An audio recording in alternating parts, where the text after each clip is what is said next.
Welcome everyone. Today we are going to do this fun rustic little landscape with some palette knife clouds. And I'm using a 12 by 16 inch gallery wrapped Frederick's canvas. And I'm just going to take my chalk pencil. I'm using a black chalk pencil very, very lightly. And I'm just generally kind of sketching in where I think I want my clouds. This doesn't have to be precise. I'm going to lose all of these lines as I paint in the sky anyway, but I just want to give myself an idea. And then just a bit of an idea for where that horizon will be. Now I'm going to take a palette knife and I'm mixing raw umber in with cerulean blue, obviously keeping it closer on the side of blue. The more of the raw umber you put in, the grayer your sky is going to be. So if you want a very gray, kind of stormy sky, just add more raw umber. And then I'm going to mix a little bit of white in. Just looking for a color that I'm happy with for a sky. Your color can be lighter, darker, bluer, browner, whatever. Now I'm laying it on my canvas. Obviously I didn't mix it very well, but I'm not worried about that because I'm going to mix it quite a bit on the canvas too. As you can see, I'm kind of scraping it. And I don't scrape it by adding heavy pressure to the palette knife. That's very important. You don't gouge the knife into the canvas. You scrape the paint just by the angle of your knife. So when you rock it so that the outer edge is all that's touching, that's going to scrape it. You don't have to push into your canvas. So I kind of plop it down and then scrape it in a few different directions. That puts the paint down into the texture of the canvas, and it helps to mix those paint colors. And then you can take your palette knife flat like that and kind of smooth it out. Make sure it's covering the canvas properly. See, I'm using a lot of flat pressure there, smoothing those colors together. And if something needs to be mixed a little more, I'll just rock over to the edge, the outer edge of the knife, and that will scrape it. But this smoothing is just getting rid of some of those lines. You do want to work a little bit quickly, so I just took a spray bottle there and just very lightly misted it, like 2 or 3 sprays for the entire sky. That's all, and I was about 12 inches away from the canvas.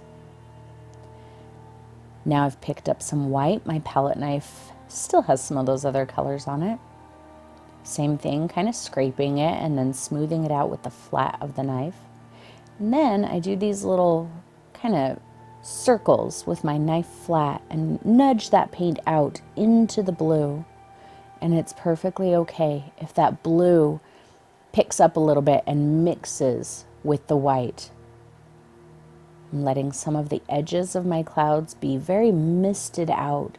And I'm letting some of them be a little bit firmer.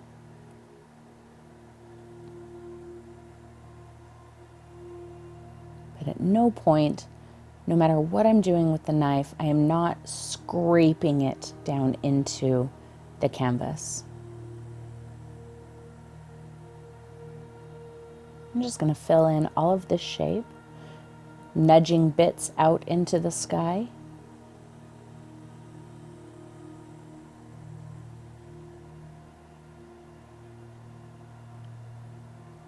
Here's a hint. If you want to make your cloud bigger, then start in the white and move out to the blue. That will drag the white out into the blue.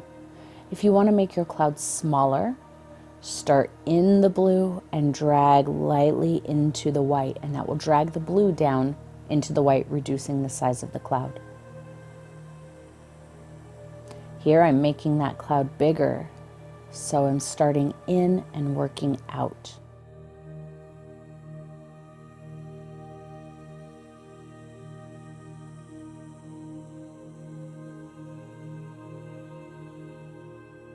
Don't overwork any of the edges between the blue and the white. If you get an edge that you don't like and you can't fix it after a couple of tries, just leave it. You can come back in a little bit and put some more white over it. You know, once it's dry, it'll be very easy to cover up.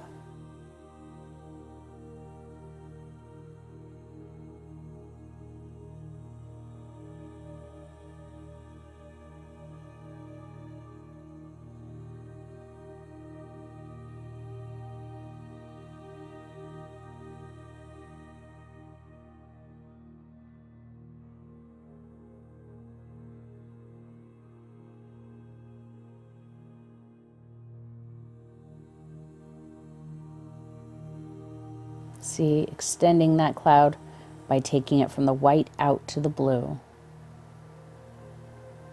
Now I'm going to wipe off my knife. I want my knife to be clean for this part.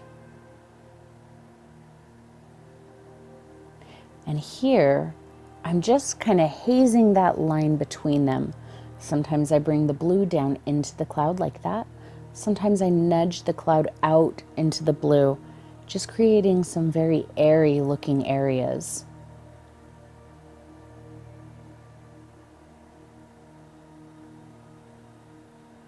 Don't make your cloud just a big, hard-edged white bubble. Give it some character.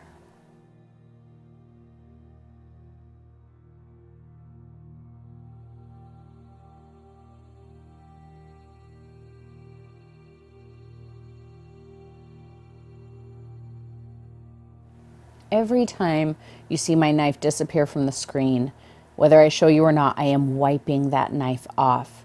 If you don't keep your knife clean, you're going to keep dragging one color to another area and back, and everything's going to start to really kind of get muddy and become the same color. So always go at a new section with a clean knife.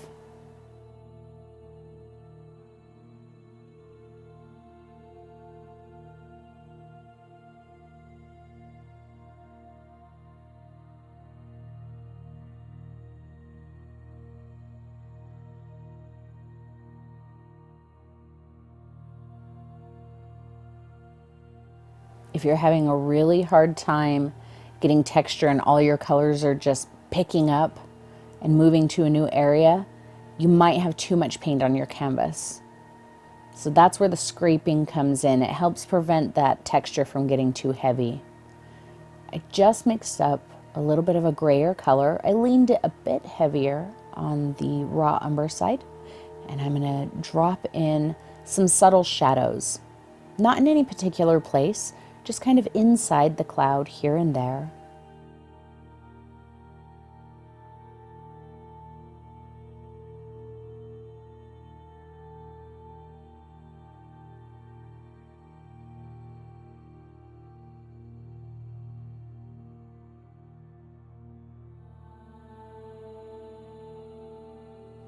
Again, working with a clean knife. Every time you see my knife disappear, I'm wiping it off. Back to mostly pure white. It looked like there was a little bit of something in there. And I'm not scraping anymore. Instead, I'm just kind of smoothing that pure white into a couple areas where I want some highlights. So I'm applying it ever so slightly thicker than I did in other areas, but it's still quite thin. No texture.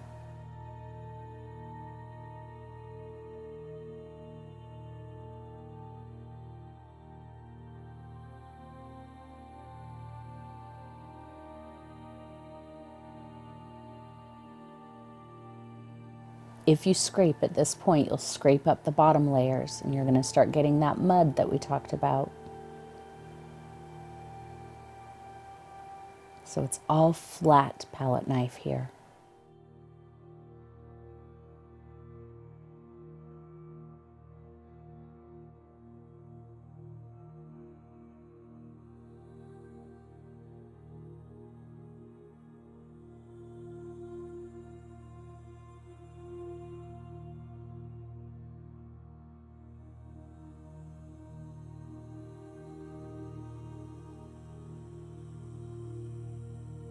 A little bit more of that shadow color, darker this time. And I'm only going to mix a little bit of white into it. And start scraping it along the bottom of the cloud here.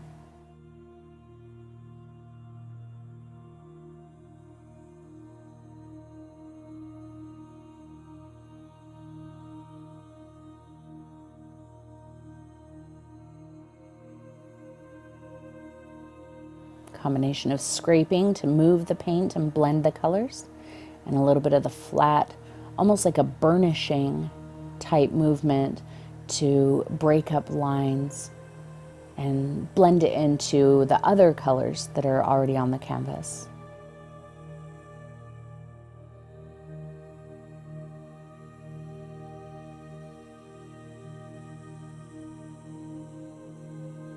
Clean knife. And there's that flat burnishing, just breaking up the line between the white and the gray, cleaning my knife every time.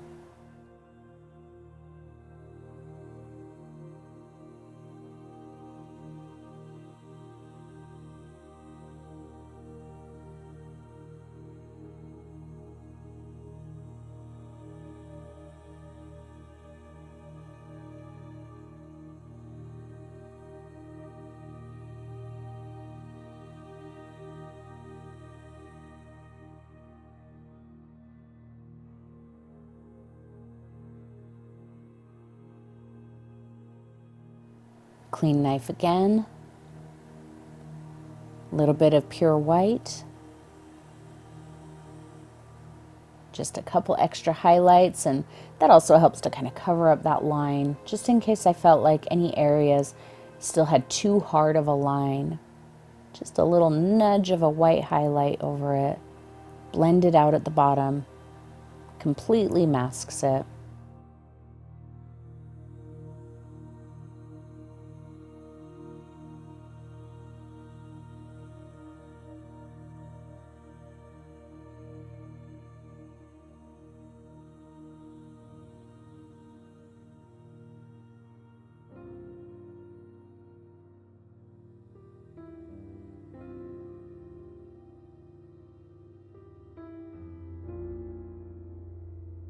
All right, onto my 1-inch flat brush, and I'm getting my shadow color. Both the blue, the brown, and a little bit of white. A little darker than that last color. And I'm gonna blend this color lightly into it.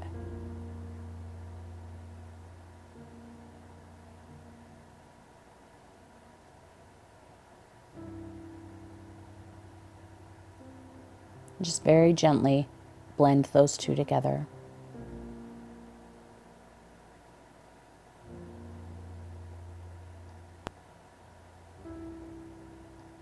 And I did wet this brush in the jar ever so slightly before I started. All right, both colors again, heavier on the brown, no white, and I'm going to fill in the bottom, all the way down to the bottom edge of the canvas.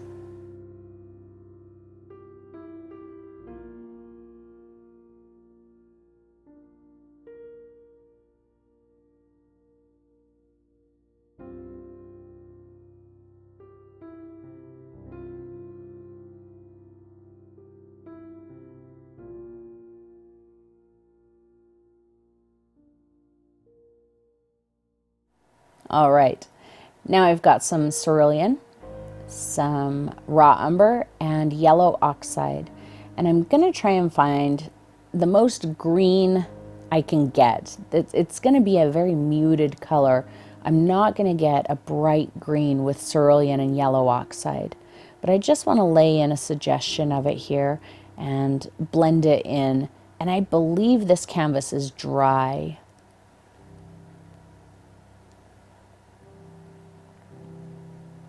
Which actually makes blending into that dark color easier. If that dark color were still wet, this color would just kind of mix into it, and it wouldn't really it really wouldn't change anything. I'm gonna brighten it up just a little bit more right here in the front. I honestly wasn't sure how much grass I wanted in the foreground, so I added that there just in case any of it showed. But ultimately, I don't believe that much, if any of it, shows. Now I've got my chalk pencil again, and I'm just very lightly sketching out placements for where I might want the fence posts to be. And obviously this entire canvas is completely dry. If you use a very light touch, you should be able to erase those pencil marks, no problem. See, I keep making little corrections and erase lines.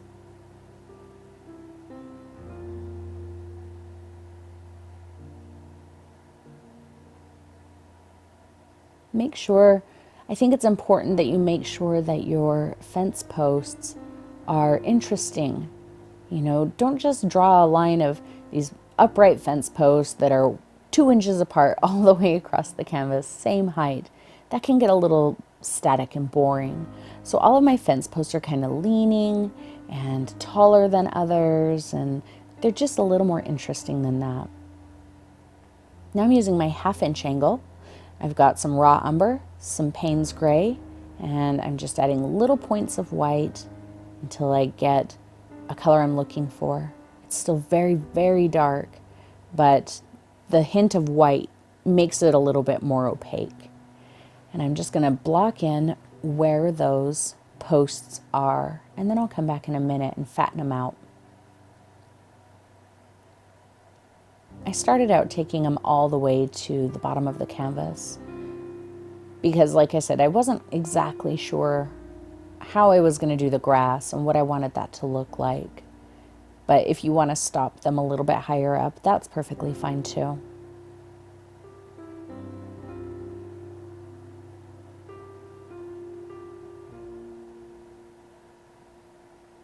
Now we're going to fatten them out with kind of horizontal brush strokes, just kind of pulling it to the side.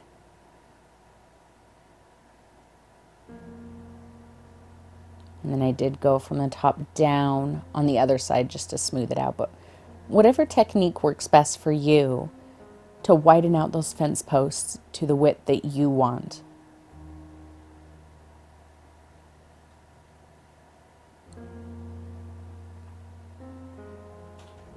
Remember that you never have to do anything the way that I've done it. If that's not comfortable for you or it doesn't work for you, do it a different way. The important thing is not that you follow my step by step. The important thing is that you feel accomplished and that you feel like you've learned something and that you're satisfied with the outcome.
All right, I'm going to throw a little bit of yellow into that mixture, and this is where I decided to cut off the bottom of the posts.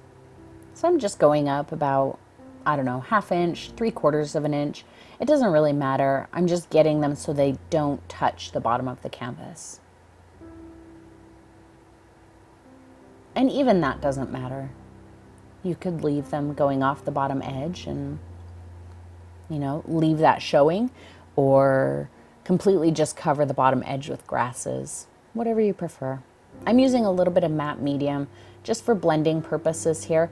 I don't think that matte medium is required for anything in this painting. So if you don't have it, don't use it. I like to use it for blending. That's about it.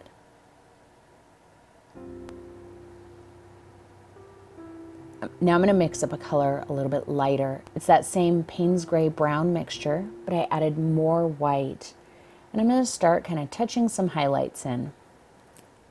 This color's not a lot lighter. I'm going to do a few layers of the highlight color. just starting to kind of place those highlights, figure out what I want the post to look like and where those highlights are going to live. I kept all of my highlights kind of to the left side of the posts, but that really doesn't matter. Do it however you like. Picked up a little bit more white and just same thing, just kind of nudging that color in here and there.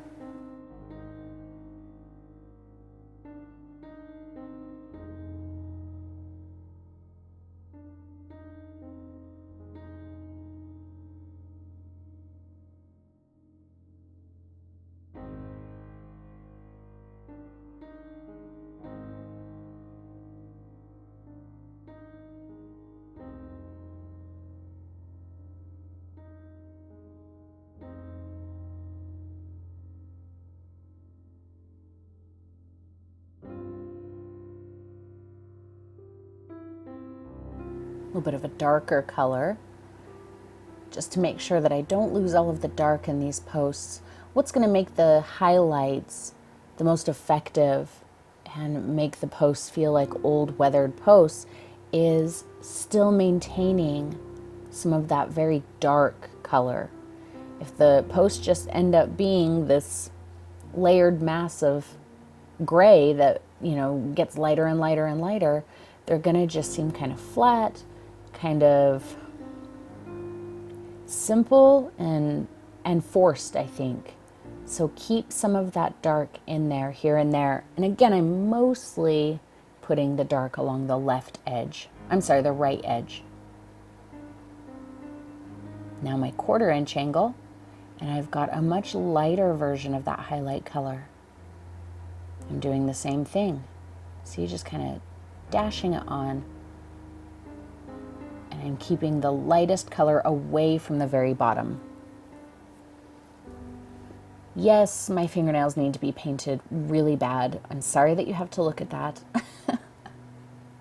I have not had time to sit down and, you know, do my nails, which I guess is a good thing. It means I've got a lot of work to do, and that's a good thing. There's that dark color again. So see, I do a layer of light, make sure there's still some dark. Do another layer of light and, you know, touch up the dark.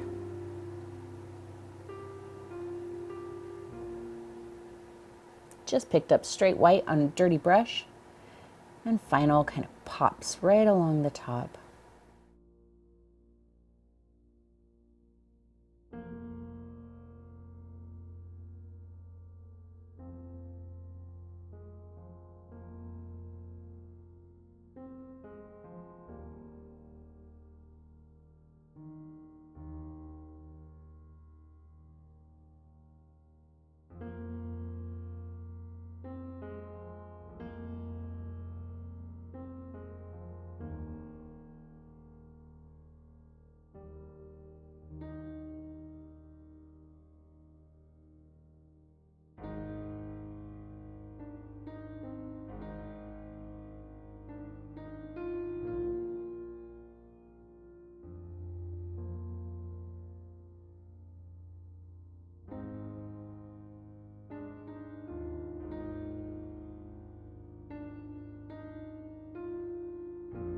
Back into the dark.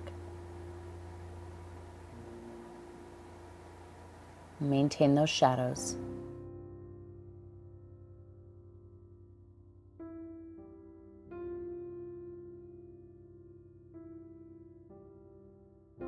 Back into the white with a dirty brush.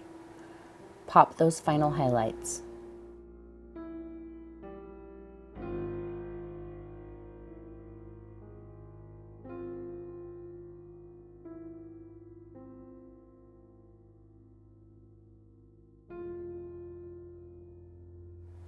All right, still using the 1/4 angle and just white. Just gonna kind of make sure that my highlights are as light as I want. And then we're gonna move on to the horizontal beams.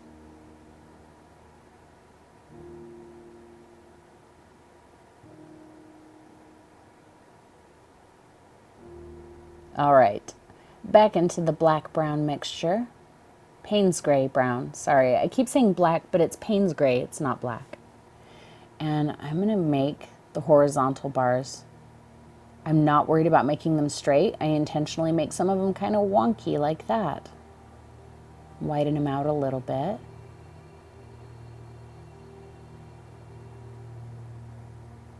And I'm going to make sure that each one of them is completely different.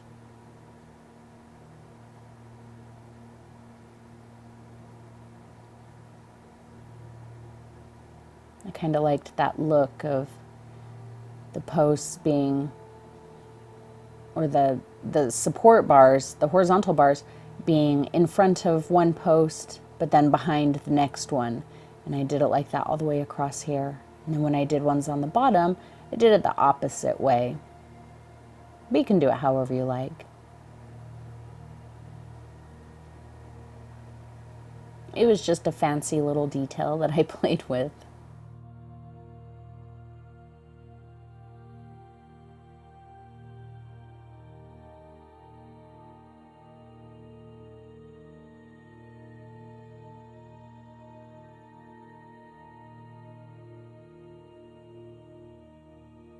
And this post got way too long for me, I thought. Keep in mind while you're making your fence that the fence was probably not built all wonky like this. Just a clean 1/2 inch angle that's damp, and I'm just erasing some of that. The fence was probably built pretty straight, so all of these horizontal beams would have fit across.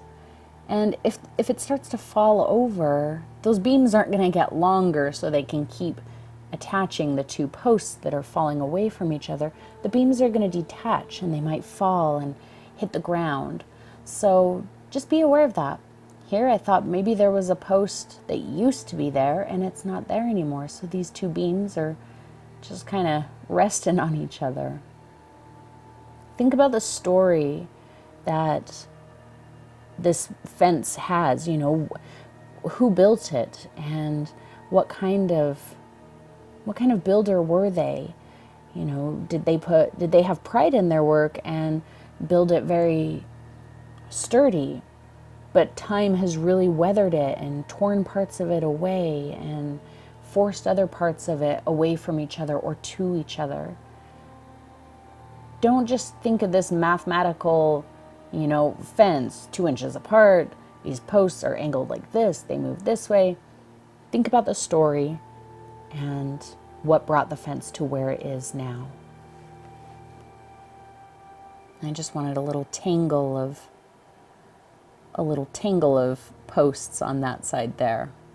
Now I'm going to do the lower ones. And some of these you don't end up seeing afterwards when I do the grasses, but that's okay.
Add some white into that, and again I'm going to highlight these posts in much the same way, just not as many.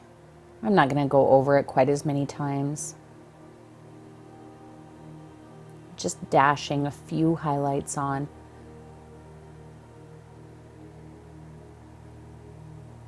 Again, being aware of which one I want to seem like it's on top or which one I want to seem like it's behind. That's going to dictate where I put my highlight.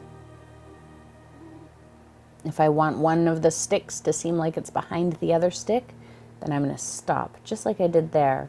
Stop the highlight and bring the highlight of the other stick over top instead.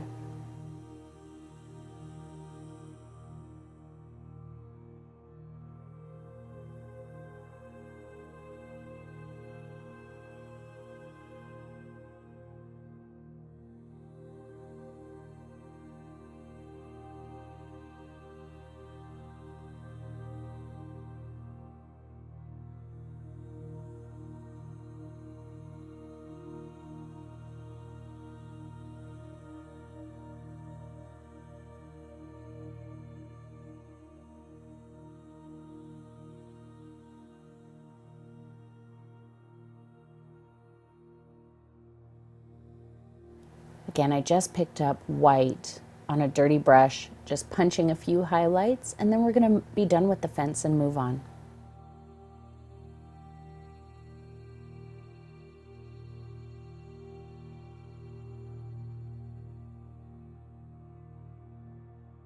All right, onto the fan brush.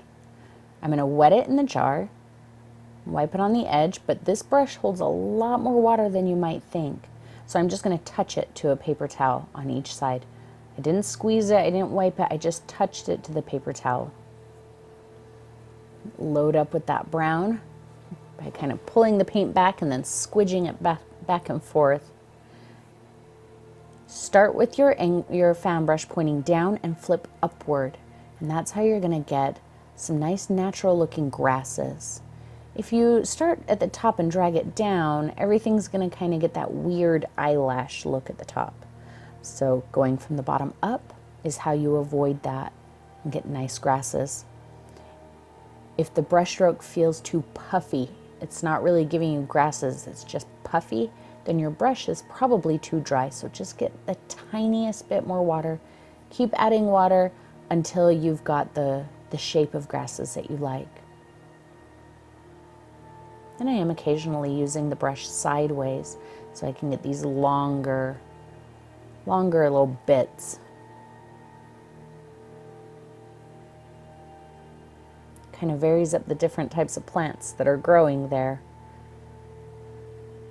Some ultramarine and cadmium yellow medium on a dirty brush. I'm still mixing some of that brown in there, and that's still the raw umber, but any brown will do. Same thing, going from the bottom up, just introducing a hint of green into that underlying darkest color of the grasses.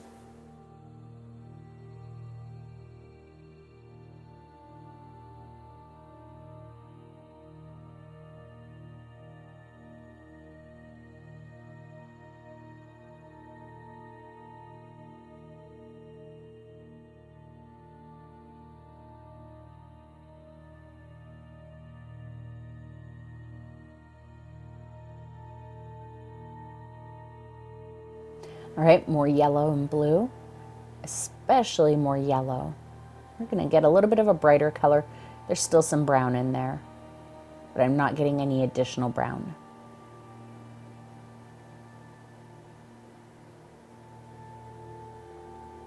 A little extra water in my brush, and I'm working very gently to get those grassy shapes.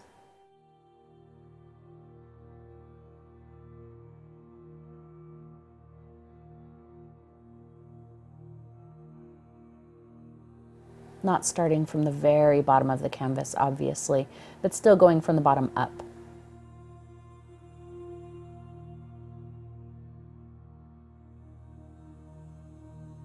More yellow, much brighter color.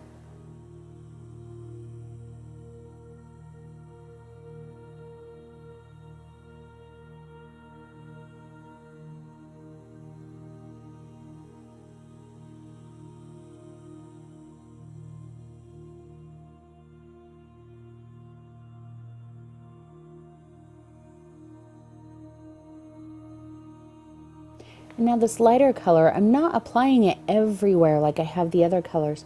I'm starting to work a little bit more spotty. Again, if it's just like a wall of progressively lighter colors, it's going to seem very flat. But kind of varying where those colors go, maybe one area just has a little bit of it, another area has a much heavier amount. In one area, the light color is very, very short, and in another area, it's much taller.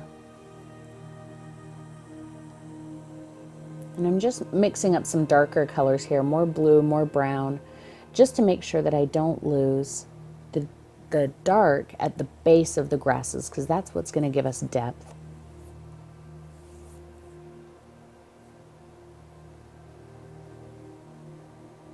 I didn't clean off my brush, so I had to get a little extra in there to get it dark enough. And I'm just kind of dotting it and dashing at it and swiping up, and just gives a little variation.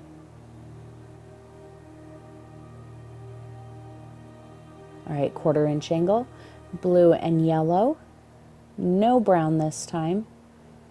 And I'm really going to be very selective with this. I'm just going to sketch in where I want these brightest grasses.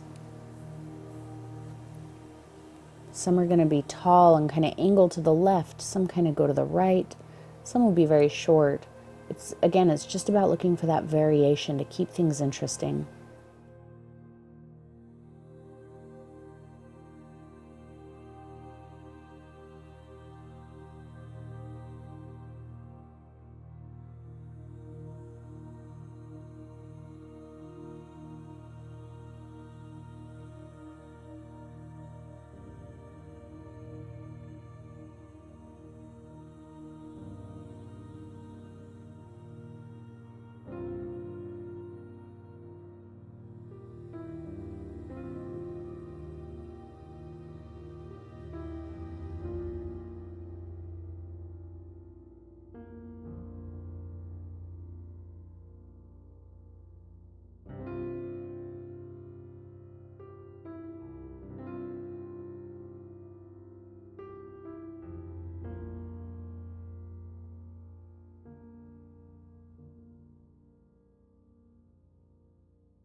All right, back to the fan brush, back into the brown.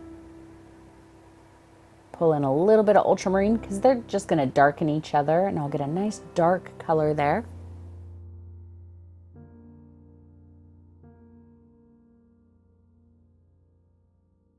And a final little touch up to the dark color at the base, which again is just going to help maintain the depth.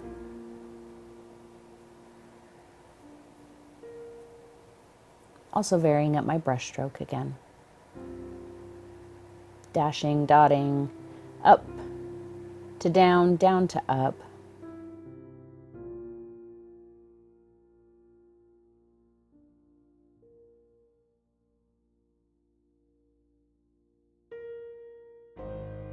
More yellow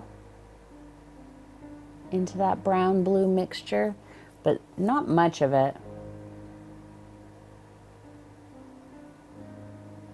Just getting a muted green. And I'll pull a few of those grassy bits over top of that dark, just to kind of bridge the gap between the dark and the light colors.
The reason I'm not using my fan brush here is because the fan brush does a lot more coverage than this little angle brush. This little angle brush is more about just getting in some details rather than, you know, covering so much.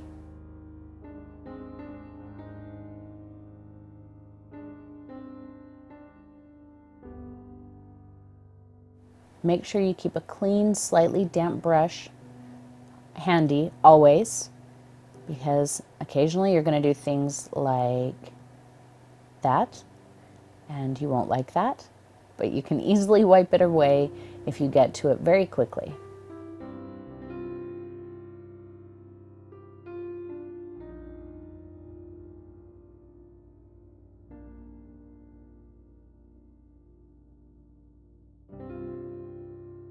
All right, a little bit more ultramarine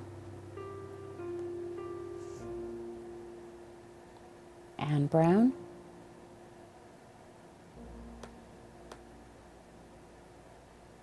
And same thing, but these are going to be much shorter. I'm really doing the exact same brush stroke I just did with that lighter color.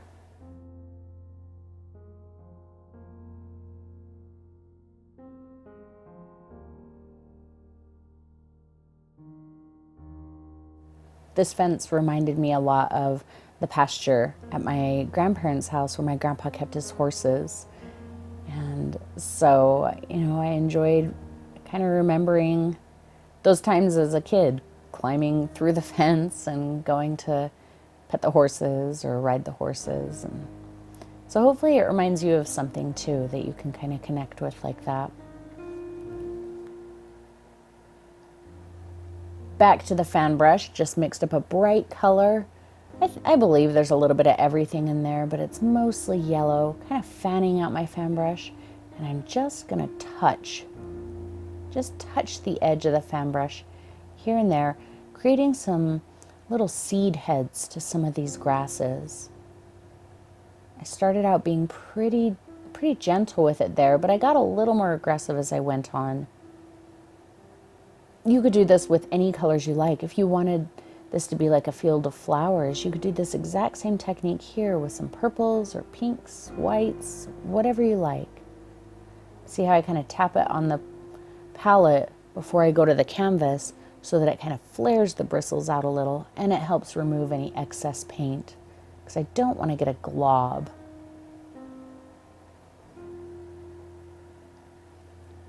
Notice I'm not pushing very hard. My brush is not bending much.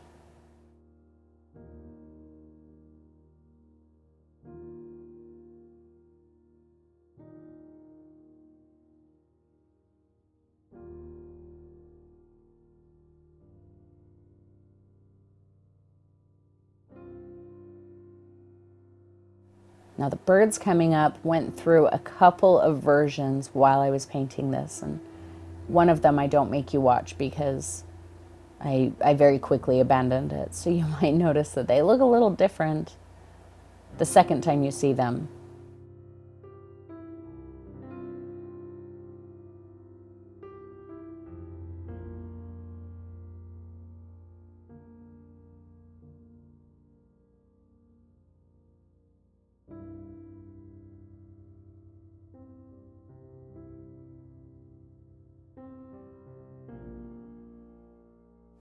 All right, I am moving on to my number 8 filbert. This is my nice new filbert. Just getting some of that raw umber. And I'm going to use the shape of the filbert to create the body of the bird. So there's the top of the bird. I'm not going to show you the back of the bird because the bird is facing us.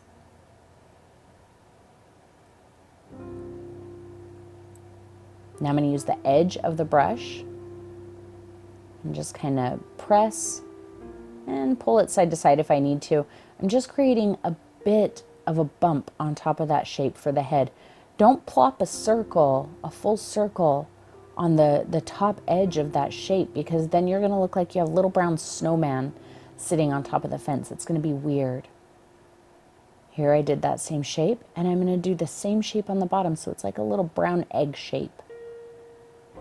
And then I can pull the tail down so this bird, his back is to us. Again with the head.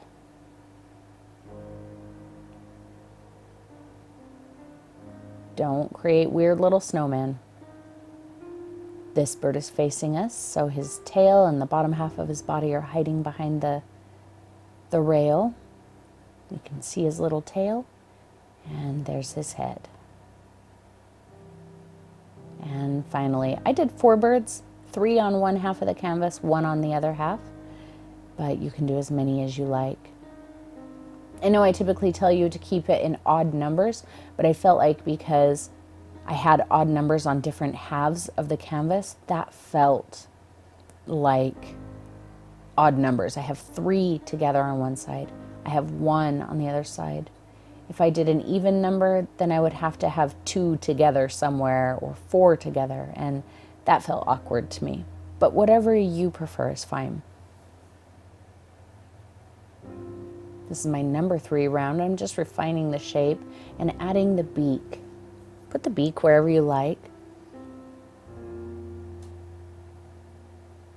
It's just a very thin line. Don't get crazy with the beak. Make them look like vultures. Big honking beaks. Just a little tiny point off of their face is fine.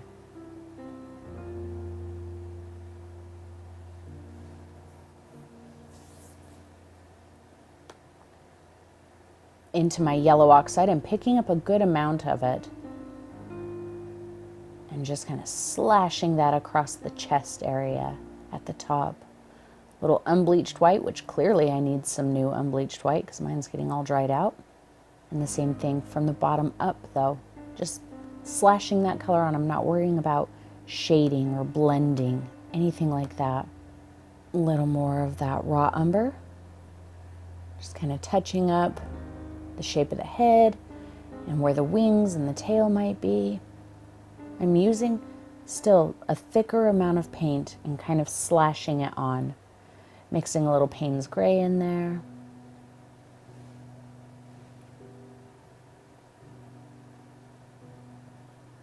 Little point of white on a clean brush and slashing that up from the bottom.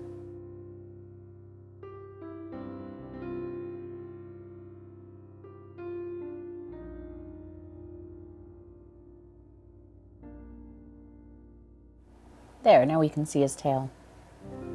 I'm going to do the same thing here, except we can only just see the edge of this bird's belly. So I'm just doing it on the one side there. Now I'm going to mix up some unbleached with some raw umber and just get a little bit of a lighter brown.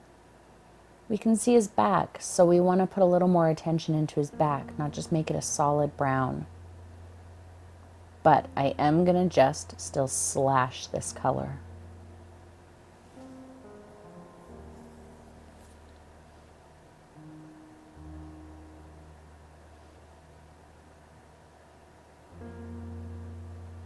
A little raw umber by itself, just kind of pull everything together.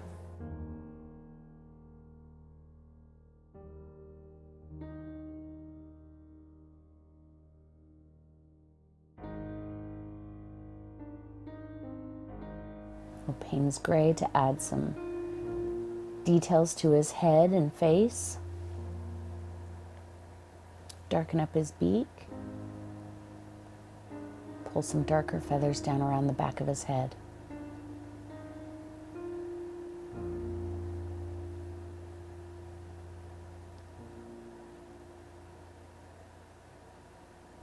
Some white on a clean brush. And again, just touching up that little bit there.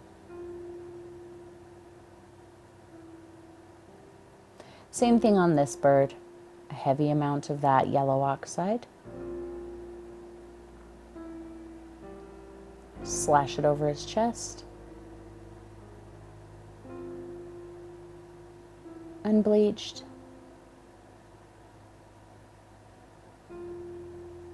Slash on the chest from the bottom up.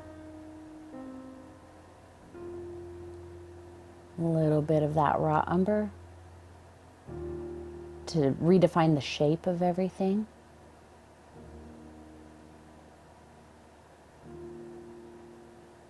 Mix it with a little bit of unbleached to get a couple areas of highlight.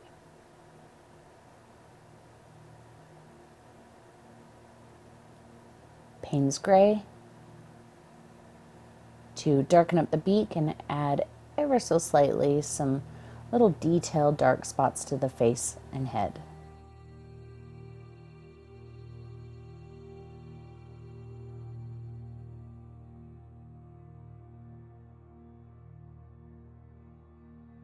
Hint of white for the base of the chest.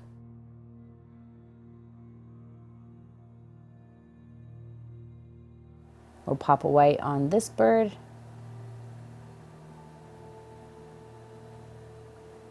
A little more of that brown highlight color, slightly lighter for the top of his head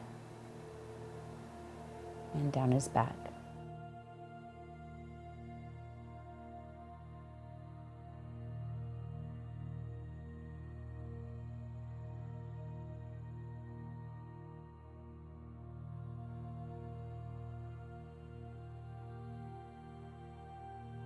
Now this bird, I'm going to do the exact same way, but my camera kind of freaked out, so he's a little blurry.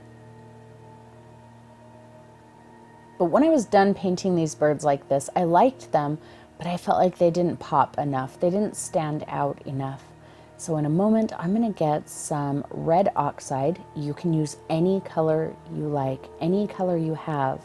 If you don't have red oxide, don't feel like you have to run out and buy it. Don't worry about trying to mix something that's going to be the same.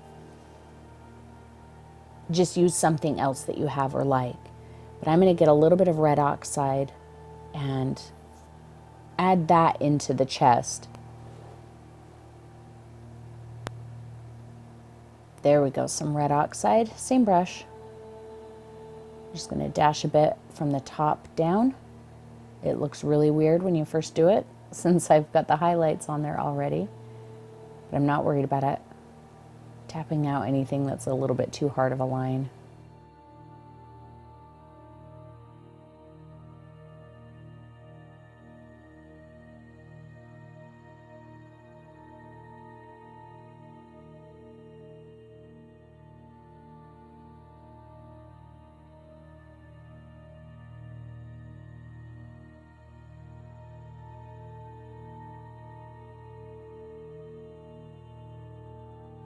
And then I'm going to mix in with some yellow oxide, just the dirty brush, and that's how I'm going to blend that color in.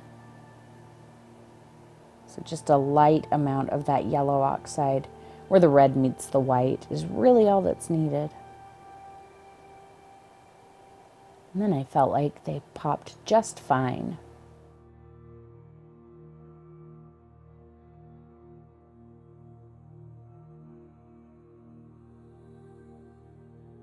And that's it. So I would like to say thank you so much to my sponsor Fredericks for providing the wonderful canvas that I used for today's video.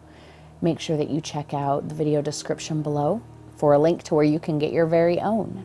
And thank you to all of you for showing up and painting with me every week. I hope to see you next time.